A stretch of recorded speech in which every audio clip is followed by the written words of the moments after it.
Bonjour, si vous êtes en train d'écouter cette vidéo, c'est que vous avez déjà réussi la première étape, c'est-à-dire lire un courriel dans Colnet. Maintenant, on va passer à la deuxième étape pour réussir à suivre le cours. Pour ce faire, pendant la session, sûrement à plusieurs reprises, vous allez aller dans Colnet, dans le cours. Évidemment, Colnet n'est peut-être pas tout à fait pareil pour un enseignant que pour un étudiant, mais ça se ressemble quand même beaucoup. Fait que vous avez un menu ici, vous pouvez cliquez sur cours pour aller dans vos cours. Il y a la session en haut. Je ne sais pas si vous avez ça, je croirais que oui. Par défaut, là, moi je tombe sur mon premier cours parce que j'en ai seulement deux. Vous autres, c'est pas mécanique qui est là. Ma première étape, c'est de sélectionner le cours mécanique. Et là, il y a une page, il y a un onglet accueil, un onglet ressources, puis un onglet élèves pour les profs. Je ne sais pas pour vous autres. Vous allez dans ressources du cours. Et là, il y a deux parties, des documents qu'on peut vous fournir et des liens qu'on peut vous fournir. Donc, c'est au niveau des liens que vous allez aller plusieurs fois pendant la session pour utiliser les deux premiers liens, principalement. À quelques reprises, peut-être le deuxième lien, c'est des documents. Je pourrais mettre des documents ici, mais je préfère utiliser Google Drive. Donc, les deux premiers liens nous dirigent vers Google Drive. Je préfère l'utiliser pour différentes raisons. Donc, on peut trouver des documents qui sont spécifiques au cours NYK, donc le cours que vous suivez en suivant le lien qui est ici. Évidemment, si Colnet n'est pas fonctionnel, puis même s'il est fonctionnel, je vous recommande fortement de retenir cette adresse-là ou de la programmer dans vos favoris là, du navigateur Internet que vous allez utiliser. Okay? Vous voyez, les deux adresses se ressemblent. Donc, ça, c'est pour les documents spécifiques à NYK. Mais le plus souvent, vous allez aller dans les documents qui sont communs à tous mes cours de physique avec l'adresse qui est ici, physique.redirectme.net. Donc, encore une fois, je vous recommande de la retenir ou de la programmer dans votre navigateur. Donc, je vais maintenant aller vous montrer qu'est-ce qu'on retrouve à ces deux endroits-là et comment les utiliser. Les deux autres liens, c'est des copies de ces deux choses-là. Donc, documents communs puis documents spécifiques, c'est des copies de ces deux répertoires-là, mais qui sont mis sur Dropbox au lieu de sur Google Drive. Donc, si jamais pour une raison X, Google Drive ne fonctionne pas, bien, vous avez un backup au moins. Vous voyez, c'est à peu près les mêmes adresses. Là, on rajoute juste "Dropbox" si jamais Colnet ne fonctionne pas, puisqu'on ne se rappelle pas des adresses. Donc, je vous recommande fortement d'utiliser Google Drive. Là, il y a plus de fonctionnalités intéressantes là, dans le cadre du cours. Premier temps, avant d'aller dans le document commun, je vais aller vous montrer, puisqu'il y a moins de choses dessus, les documents qui sont spécifiques à NYK. Donc, je suis le lien ou je le tape directement dans mon navigateur. Ça va vous ouvrir un écran dans Google Drive qui doit ressembler à l'écran que vous voyez présentement. Habituellement, ça s'ouvre toujours dans ce mode-là. Il y a deux modes d'affichage. Quand il n'y a pas beaucoup de documents, comme ici, il y a 3 documents puis un répertoire, le mode d'affichage qui est sélectionné par défaut est intéressant.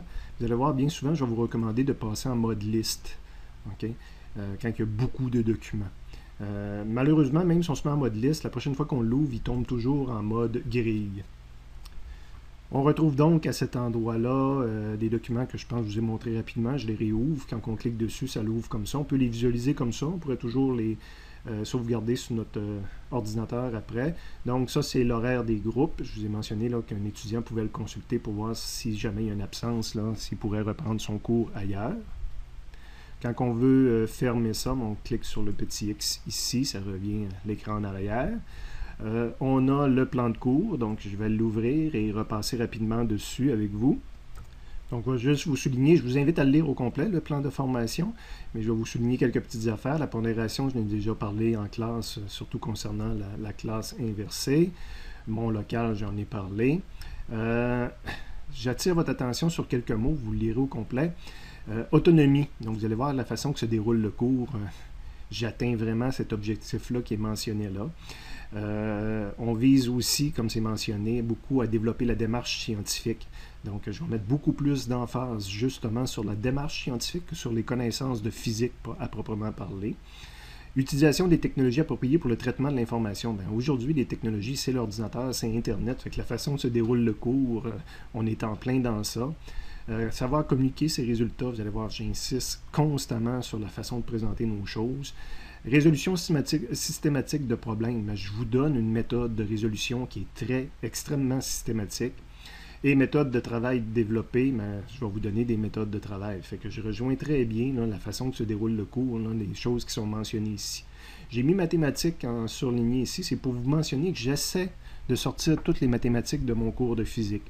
Vous avez déjà plusieurs cours de mathématiques que vous allez voir qui sont extrêmement difficiles à faire et à passer. Donc, je ne voudrais pas pénaliser les gens dans mon cours parce qu'ils ont de la difficulté avec les mathématiques. Donc, on va essayer, vous allez voir, là, je vais l'expliquer plus tard, là, de sortir les mathématiques, donc d'évaluer juste la physique et non pas les mathématiques. Énoncé de la compétence, c'est un cours de mécanique classique, très similaire à ce que vous avez fait au secondaire, mais plus avancé évidemment. On va faire de la translation, ça c'est le déplacement d'un objet en ligne droite, de la rotation, un objet qui tourne, la dynamique, c'est les forces, expliquer comment se fait qu'un objet bouge justement, l'énergie, parce qu'il y a des notions d'énergie associées dans tous ces mouvements-là. Il y a des principes de conservation en physique qui sont extrêmement intéressants et utiles pour faire des calculs. Ça, c'est peut-être un peu plus nouveau par rapport au secondaire. Et on va faire évidemment des expériences. Le contenu du cours ici, vous pouvez le lire par vous autres mêmes, ça correspond un peu au contenu, pas un peu, ça correspond au contenu du livre de Séguin. Donc, quand on dit 1.1, c'est la section 1.1 de Séguin. C'est pour ça que j'ai fait quelques corrections là, versus ce qui est en rouge ici. Il y avait des erreurs, c'était pas le bon numéro de section qui était marqué. Et ça implique que, exemple, 1.4 dans Séguin, on ne verra pas cette section-là là, dans le cadre du cours. Donc, je continue, j'ai fait encore des corrections de sections ici pour que ça corresponde vraiment avec le livre de Séguin. Le deuxième chapitre de Séguin, les sections qu'on va voir. J'ai barré celle-là, c'était pas une erreur, 2.9, mais personnellement, je ne la vois pas dans le cadre de mon cours. Habituellement, les autres enseignants non plus, je ne sais pas pourquoi elle est encore là, on manque de temps, c'est une des sections qu'on laisse tomber. 3.6, même chose, on la laisse tomber. 3.13, on la laisse tomber. Chapitre 4, avec les sections qu'on laisse tomber. Les travaux pratiques qu'on va faire, donc vous pouvez, il y a une liste ici là, des différents travaux qu'on va faire. Des fois, on en fait plus que ça aussi. Donc là, c'est les laboratoires. L'échéancier sera fourni à l'étudiant, mais je vous le montre dans quelques secondes. Méthodologie, donc j'ai barré en rouge qui était là, pas tant que c'est pas bon, mais je vous rappelle qu'on fait la pédagogie de la classe inversée. Donc les cours théoriques sous forme de cours magistraux, c'est pas vrai. Les cours théoriques vont être à la maison. Puis l'élève verra compléter son apprentissage par des exercices formatifs qu'il fera en dehors des heures de cours. C'est plutôt le contraire, il va les faire en cours. Okay, c'est ce qu'on appelle la pédagogie de la classe inversée. Les deux autres groupes, surprenez-vous pas, vont suivre intégralement ce qui est écrit là. Donc c'est juste nous qu'on fait une pédagogie légèrement inversée. Important de prendre connaissance des différentes clauses-là. Mais j'attire votre attention sur celle-ci. Vous allez avoir des choses à faire imprimer dans le local d'informatique du département de physique, mais le papier n'est pas fourni. Donc, vous devriez toujours avoir une coupe de feuilles blanches avec vous. L'évaluation, vous allez avoir 4 examens. Sont précisés ici. Je vais vous montrer l'échéancier plus complet dans quelques secondes. Donc, à quelle semaine ils ont lieu, puis quel pourcentage qu'ils représentent de la note finale. Je n'ai pas grand-chose à ajouter là-dessus pour l'instant. Médiographie, donc la plupart se sont déjà procuré le livre de Séguin, j'en ai parlé tout à l'heure. Et il faut également vous procurer un document de laboratoire, travaux pratiques, physique mécanique, le cours NYK, c'est disponible au secrétariat pédagogique. Vous avez sûrement d'autres notes de cours à aller vous acheter là, au secrétariat pédagogique, proche des bureaux de l'API, etc. Là, parce qu'il y a beaucoup de bureaux administratifs du collège. Lorsque vous allez le chercher, c'est le document 204-1 au coût de 4,25 $. Donc, ça complète un survol rapide du plan de cours. Je vous rappelle, quand on veut fermer, on bouge la souris, puis il y a un X qui se peut apparaître ici, là, on va faire fermer. Je vous ai montré ce qu'il y avait dans le deuxième document. Le troisième document, c'est le calendrier, c'est l'échéancier du cours. Document important à suivre et à être capable de lire, donc je vais vous donner quelques indications dessus. C'est un calendrier, donc on voit les semaines du lundi au vendredi, avec la date qui est mentionnée. Lorsque vous êtes dans les documents de Google Drive comme ça, puis vous voulez grossir, il y a un zoom avant ici. Donc on voit les dates. Entre parenthèses, j'ai toujours... parce que vous allez voir, hein, dans une session du collège, j'avais toujours 15 lundis, 15 mardis, 15 mercredis.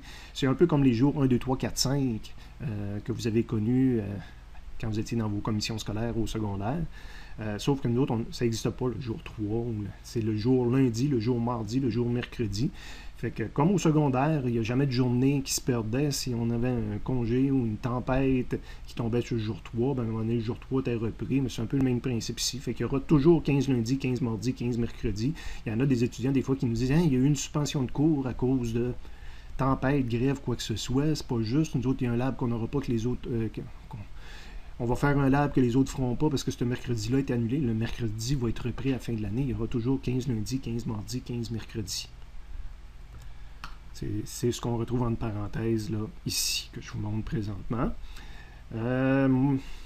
Première journée, le premier jeudi de la session, il y a la moitié de la classe qui ont fait un travaux de laboratoire. Donc TL, ça veut dire travaux de laboratoire sur Excel. Évidemment, les laboratoires durent 2 heures. Et vendredi, lorsqu'on s'est vu, on a fait l'accueil à peu près 1h30. Et l'autre heure et demie n'est pas perdue. Hein. Vous allez écouter des vidéos pour 1h30. Donc, j'ai appelé ça travaux libres, mais dans le fond, c'est écoute de vidéos. Qu'est-ce que je peux vous faire remarquer? Bon, première des choses, les couleurs. Donc là, en jaune, des fois, c'est des choses particulières. C'est des suspensions de cours. Donc, quand il y a du jaune, là, prenez note. Là, normalement, il n'y a pas de cours, donc on ne suit pas l'horaire régulier. En vert, c'est où est-ce qu'on est rendu dans la session, puis quand est-ce la dernière fois que j'ai mis à jour cet échéancier-là. Évidemment, comme n'importe quel échéancier, c'est appelé à toujours être modifié en fonction du déroulement des cours et des annulations qu'il va y avoir. Donc, si vous vous demandez quand est-ce la dernière fois que je l'ai mis à jour, la dernière fois que je l'avais mis à jour, c'était jeudi, parce que j'ai mis le jeudi en vert. Fait que là, quand la session avance, il va y avoir de plus en plus de carreaux verts. Ça vous indique quand est-ce la dernière fois que j'ai mis ce fichier-là à jour. On peut donc le consulter pour voir quels travaux de laboratoire qu'on va faire. On peut le consulter aussi, évidemment, pour connaître les examens. Fait que tantôt, dans le plan de cours, on avait vu examen à la 5e semaine, 9e semaine. Donc, on voit qu'au 5e vendredi, il y a un examen qui va durer 2 heures sur les 3. Je ne donnerai pas de cours après, ça va être des travaux libres. Habituellement, les étudiants pour un examen, évidemment, ça ne lui tente pas de faire de la physique immédiatement, des nouveaux chapitres. Fait que ça va souvent être transféré par 1 heure de vidéo à la maison, tout simplement. On a un examen à la 9e semaine, au 9e vendredi, donc la semaine après la relâche. En jaune, ici, on voit suspension de cours, c'est la relâche. Remarque, le lundi, les enseignants sont en congé comme les étudiants, donc c'est l'action de grâce. Le mardi, mercredi, jeudi, quand on voit évaluation, ici, ça veut dire que les enseignants sont supposés être au travail en train de faire des évaluations. Donc, même si j'ai écrit mi-session, vous autres, vous êtes en suspension de cours, mais les enseignants sont au travail.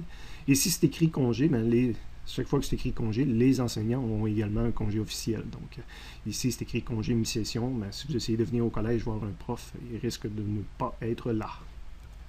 Ça continue. Donc, examen à la 13e, au 13e vendredi également. Oups, une petite erreur ici. Je vais corriger dans la prochaine version. Donc, l'examen 2 heures, puis travaux libres 1 heure. Et le dernier examen a lieu pendant la semaine d'évaluation. Donc, après nos 15 lundi, mardi, mercredi, jeudi, vendredi, il y a des journées d'évaluation. Les cours de sciences, habituellement, on met nos examens à cet endroit-là.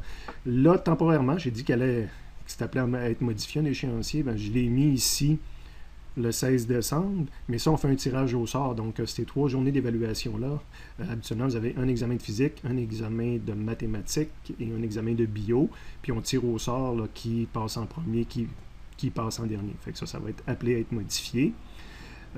Autre remarque sur mon échéancier, en bleu, c'est des journées un peu particulières, c'est des changements d'horaire.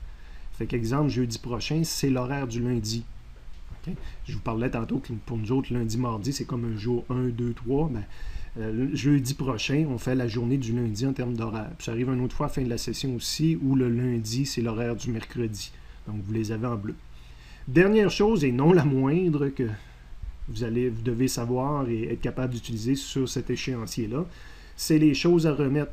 Fait que, exemple, vendredi prochain, le 29 août, notre 2e cours, les travaux qui sont mentionnés quand ce n'est pas des examens, les chapitres qui sont mentionnés, les sections de Séguin qui sont mentionnées, c'est des choses que vous devez me remettre. Je vais y revenir là, un peu plus tard dans la vidéo. Donc, vendredi prochain, il faut avoir complété les documents annexes A et N. Il faut avoir complété le document que j'appelle chapitre 0, puis qui couvre la section 1.1 de Séguin. Vous allez voir, j'ai mes propres notes de cours, les chapitres qui sont ici. Et il y a des correspondances avec les sections dans Séguin. Fait que le calendrier permet aussi de voir ça. Je vais vous montrer d'autres endroits où on peut voir cette correspondance-là. Mais exemple, le chapitre 1 de mes notes de cours porte sur les sections 1.2 et 1.3 de Séguin. Donc ça vous donne les 3 documents à remettre vendredi prochain. J'y reviens plus tard. Et qui couvrent cette partie-là de la matière. Et ça va être vrai pour les différents vendredis. Fait que c'est très utile là, de consulter le calendrier pour savoir qu'est-ce qu'on a à remettre là, la prochaine fois qu'on se présente en cours théorique. Donc, on va fermer ce document-là. Je bouge la souris, j'ai le X ici. Donc, j'ai fait le tour de ces 3 documents-là. Vous avez un répertoire, toujours dans votre partie NYK, là, qui est propre à vous autres, les documents que j'ai distribués pour votre cours à vous. Donc, si on clique sur le répertoire, ça ouvre un autre écran qui vient d'apparaître. Je disais tantôt que souvent, je préfère aller dans le mode d'affichage, mode lisse, quand il y a beaucoup de documents, mais même quand il n'y en a pas beaucoup, des fois, c'est parce qu'on voit les noms complets. Donc, c'est plus intéressant. Fait que vous êtes supposé d'avoir reçu 6 documents quand vous êtes présenté en classe vendredi. Donc, voici les 6 documents. Fait que, comme j'ai mentionné en classe, si vous êtes absent, ben, des fois, c'est un endroit pour voir s'il y a eu des documents de passé, si vous avez en main tout ce qu'il vous faut. Si vous voulez revenir en arrière, on peut y aller par... ben là, moi, j'ai le navigateur Firefox. Revenir en arrière du navigateur. Ou Google Drive, il y a quand même... Je peux toujours revenir ici, là, en cliquant sur NYK, il revient sur le répertoire d'avant.